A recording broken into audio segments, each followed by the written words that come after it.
My name is Kycell, and I am finally about to hear the story of the forgotten Minotaur King's fall from power.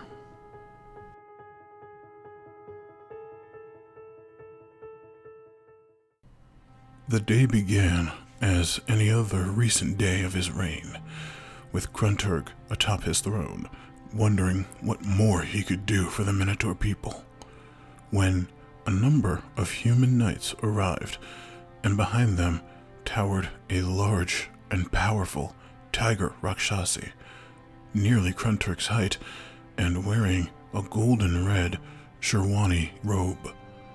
The Rakshasi Catman parted the knights lithely and offered a deep bow, his snout nearly touching the ground. He introduced himself as a humble servant of the Rijalisad royal family. Crunturg, having never heard of them, didn't seem properly impressed, much to the servant's chagrin. He whipped himself upward to a standing position and clapped his powerful paws loudly enough for the sound to ring off the walls of the grand hall. The doors of the hall opened once again, this time revealing 4 much shorter non-Rakshasi catfolk entering, carrying a veiled gold and red palanquin with a shadowed, kneeling female form inside. The humble servant once again bowed deeply, this time to the palanquin, and introduced Her Royal Highness Princess Darlessa Rijalisad, 16th in line for the Royal Rijalisad Empire, and betrothed to the former King Mindis of Goldenarad, and now Crunturg's fiance. Confused and mildly startled, Crunturg just sat in silence for a few moments, attempting to recall if he had heard of any of these arrangements prior to this day. This contemplation was interrupted by the boisterous and jovial arrival of Fam Leeman, with his young calf Kind Leeman in tow. Fam was espousing all of his son's merits, his strength, his cunning, and his willingness to learn. He was even about to go into the war gear he had commissioned from yore to celebrate this occasion, when he found himself staring into the face of a now snarling, red-eyed tiger Rakshasi in a ruffled Sherwani robe. Also confused, Fam asked what was going on in the grand hall, for today was the day Kind was to begin his squireship duties for Crunturg. The humble servant was about to raise a claw in disagreement, for what today was the celebration of Crunturg's betrothment vows.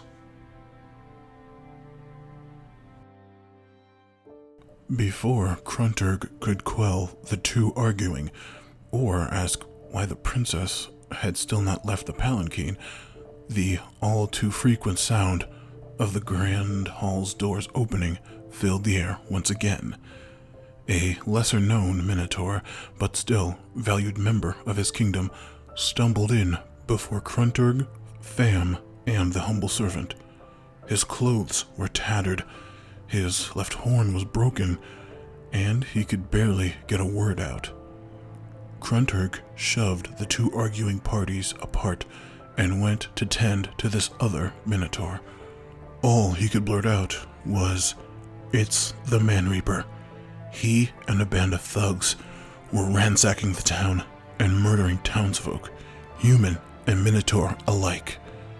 He then fainted in Crunturg's arms. Fam at once began to say how he never trusted that brute. He went on to say teaching that animal a lesson would be perfect training for his son. The humble tiger servant again deeply bowed and began mentioning the many deadly arts Princess Darlessa was trained in. This was when she finally emerged from the palanquin.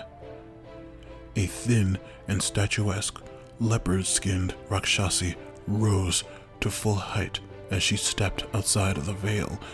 The attending lesser catfolk produced a bow she slung around her shoulder, and 2 serpent-patterned daggers with roving eye-like jewels adorning the hilts.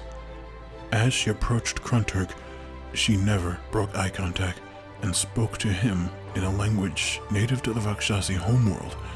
The humble servant translated that she wished to hunt with him and him alone. With the lives of his citizens on the line, and the potential threat of greater diplomatic confrontations looming should he disappoint these Rakshasi, there was also the fact his target was a fellow Minotaur, and bloodying the youthful kind with the slaying of his own didn't sit well with him, so he came to a decision. With a heartfelt apology to Fam, and a promise to return as soon as possible to begin his training to a dejected kind, Crunturg left with Rijalisad to attend this business with the Man Reaper.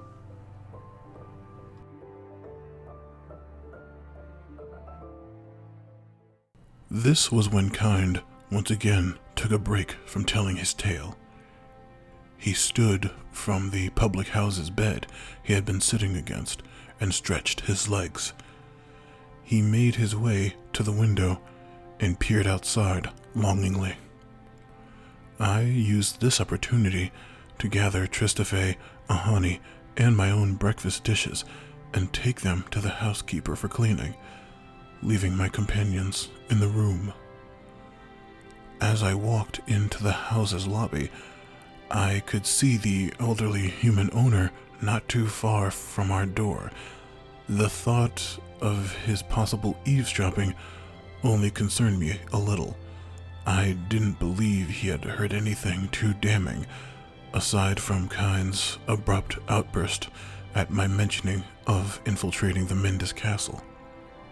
I dispensed with the dishes near a kitchen entrance, only to realize Kind had brought those plates and utensils from his home when he met us at the public house and prepared the meal this morning.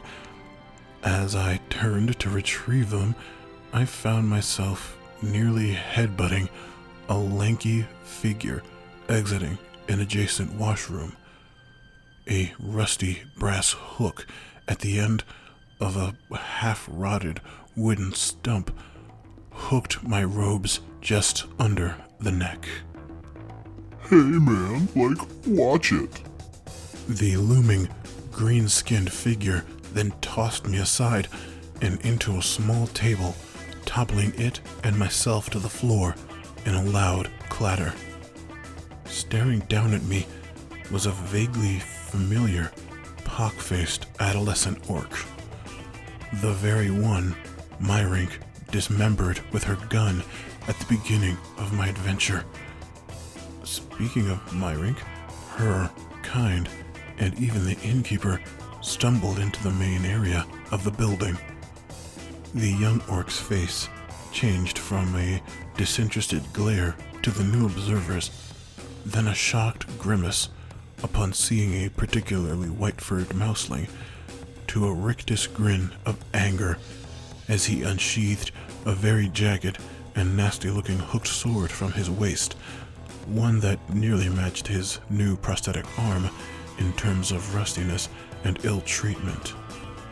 Hey, it's totally you filthy rat.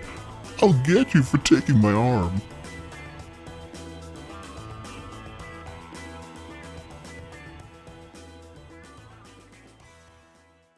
As he ran to close the distance, I had a slight panic as my scrolls of magic were in the room, so I was unable to aid Ahani or Myrink this time. However, my worry turned out to be ill-advised. As he made to move for Myrink, Kind sprung forward and grabbed the Orkling's sword hand from wrist to elbow in one massive hoof-like hand, and wrenched the youth through the air. The sound of his arm violently dislocating could be heard throughout the inn.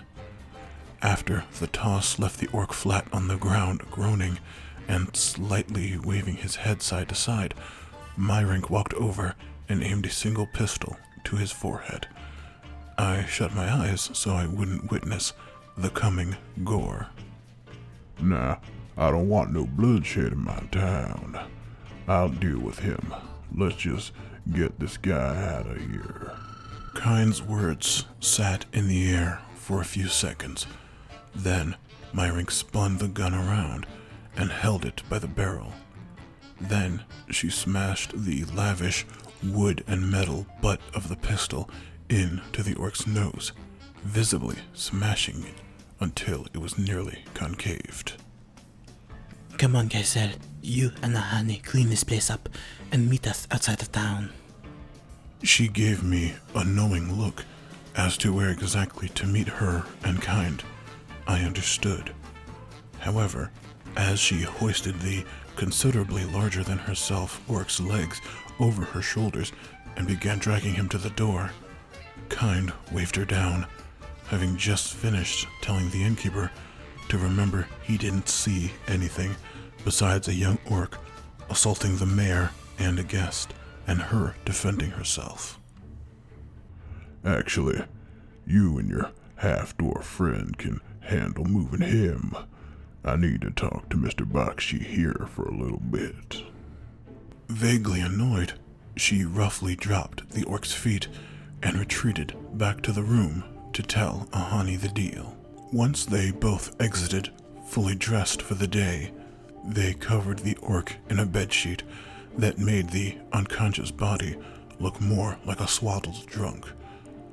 Ahani made her way to me with pen and notepad in hand, giving them to me so I could continue dictation in her brief absence. I gave her a hug, and they were on their way. Kind and myself fixed the house's table, and even cleared the orc's dark blood from the floors, as the fearful but still silent housekeeper watched from the visitor's cubicle. While we cleaned and prepared to head out, Kind decided it was safe enough to continue with Crunturg's tale. Now, I was mighty disappointed to be left behind, but it turns out it was for the best. Seeing as Crunturg returned to the castle not damn shortly, and it's all thanks to those slimy Rospo I believe you're familiar with.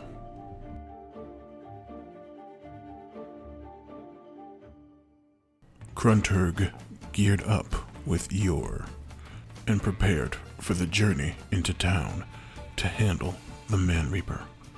Darlessa in tow, however, without a translator. Crunturg felt with the barrier of language removed, they could potentially form a greater bond on a mental and emotional level. After leaving the castle grounds and heading for the crossroads, they found themselves seemingly immediately and randomly accosted by highwaymen along the road. But not just any typical downtrodden man looking for a quick gold piece. These were Ragazi Rospo frogmen, long and slender and serpentine. Could these be the band of thugs he was warned were working with the Man Reaper? They didn't ask for money or jewels, not that Crunturg would have given them anything besides a quick death. They simply began to attack the couple on the spot. They seemed to teleport through shadows and impossible corners in the surrounding areas, and slashed at Crunturg with motes of black life-draining energy. The Minotaur King's armor was built to withstand most any conventional weapons, but the Rospo magic was doing a number on him. Darlessa, who was there to prove the strength and worth of the Rijalisad Empire, was less than useless in battle. Arrow after arrow sailed past the Rospo, while she successfully dived and dodged through their dark bolts. She hadn't managed to land more than 1 in every 5 arrows knocked, and when wielding her daggers, the weapons simply skipped over the Rospo's durable, rubbery skin. Crunturg managed to pulverize a handful of the slippery toads and gored a few with his horns in passing, but he could feel the drain of their powers on his body. Just as he prepared to unleash his full wrath, both the Rospo and his possible no longer bride-to-be stopped in their tracks. A particularly large, muscular and powerful Ragazi appeared, wreathed in dark flame and tendrils. Montezuma. Preparing for the fight of his life, Crunturg braced himself to go on. However, the smoky, dark frogman just let out a chuckle and waved his boys to follow him into the city of Goldinerod for some unknown purpose. Darlessa brushed off the dust from her battle dress and made as if she was ready to head into town, only to be stopped by a still enraged Crunturg that angrily gestured for her to return to the castle. He was utterly unimpressed with Princess Darlessa and what she showed the Rakshasi to be capable of. As they approached the castle, Crunturg ordered Darlessa and her humble servant to remain in their keep. He then searched for Fam and Kind. Upon finding them in their quarters, he told Fam to send Kind to Yor for suiting up, for his squireship was now to begin. Little did Crunturg know, as he left with the young and eager Kind, this would be the last peace he would know for a very long time.